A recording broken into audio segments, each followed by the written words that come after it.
So I don't know why exactly LinkedIn, but it has become this digital business card that everybody has, and it would be good to have a good profile. When people Google you, they'll get one link that they can see your work and all your sort of your resume online. And there are a few things that you could do that are good or bad. I would say one thing is start the whole process with your own email, and you can use the Pratt email. I think it's going to stay for you forever, but it happened to me that I had an old email in a LinkedIn profile, and people tried to reach me and couldn't, so just as a warning, stay to one email and kind of stick with it. At this point, also a good idea to look for a URL for yourself if you haven't registered it yet, just so you have that, and then hopefully stay with that one URL, because you're going to be freelancing all over the place. You get a lot of different emails from all the places that you work at as well, but you should have one general that people can find you at. Now, you don't have to pay for LinkedIn. It's a free version. I tried out the paid version.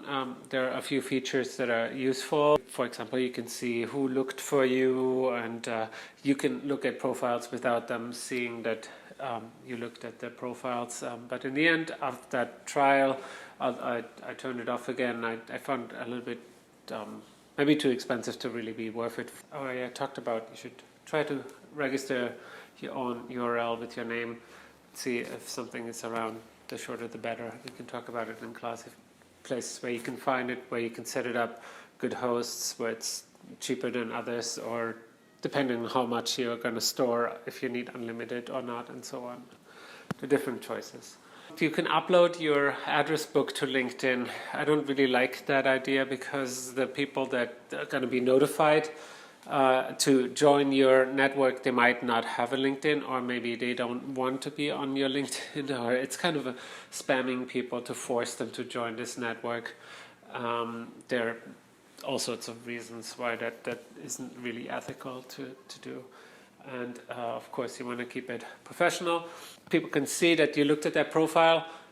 That could be a good thing, because you might want them to know that you're checking them out, sort of, if they have time to even actually look at it. But just be aware of that. And don't post any pictures that are inappropriate for it's really purely professional. There shouldn't be, in my opinion, too much politics, or obviously no party pictures and things like that. There are certain times where you can post on LinkedIn or other social medias that people have more time to be able to look at. There are like all kind of studies to show which are the best. So I think LinkedIn is a good place, because even if you work for a company, right now you work from home, it doesn't really matter, but if you that boss is looking over your shoulder, obviously they don't want you to browse Facebook. But LinkedIn, I think it's almost kind of okay in some places to look at, so that's a good way to reach people and post stuff. So don't praise yourself too high. Art director is not a term that I think you should have until you have some years of experience. And make sure that if you post work that you credit the other team members. Actually a really good way to reach out your network. Elements in LinkedIn. Okay, first of all, you need a really good headshot, and then you need a really good headline, because that's when people search for you on LinkedIn. That's what they see in the list. So going down the list, you can put a lot of stuff in that title that is already sort of the keywords that people could be looking for. And the summary is less than 2,000 characters. We're going to be starting that artist statement. We're going to take pieces of that, change it maybe a little bit. And this guy has a whole YouTube channel about how he's passionate about how he gets so annoyed, and when people say that they're passionate about something, it's quite funny. So it's, for me, also one word that you should avoid.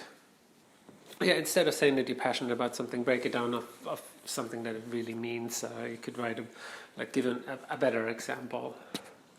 So I guess I put this slideshow together quite a while ago, but this is from 2016, the buzzwords. I'm pretty sure they haven't really changed that much.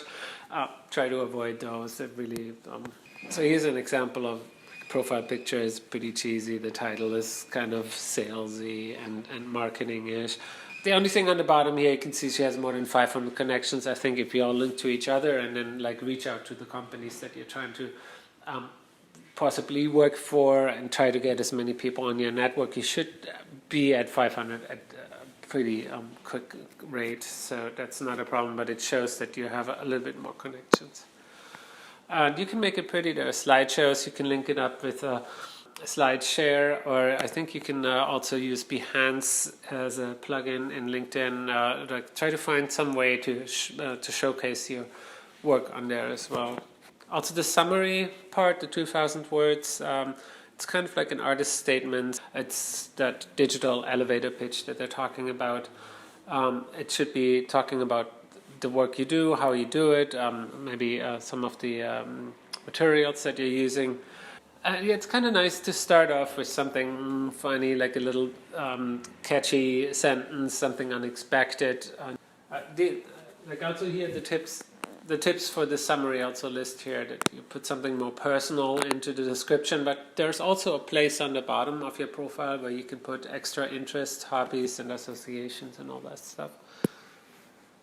Here's a good example. Leandra, I think, wrote a good about sentence. She started with the sentence that she's having, like she draws you into the scene where she's sitting and having to explain who she is at a dinner table, for example.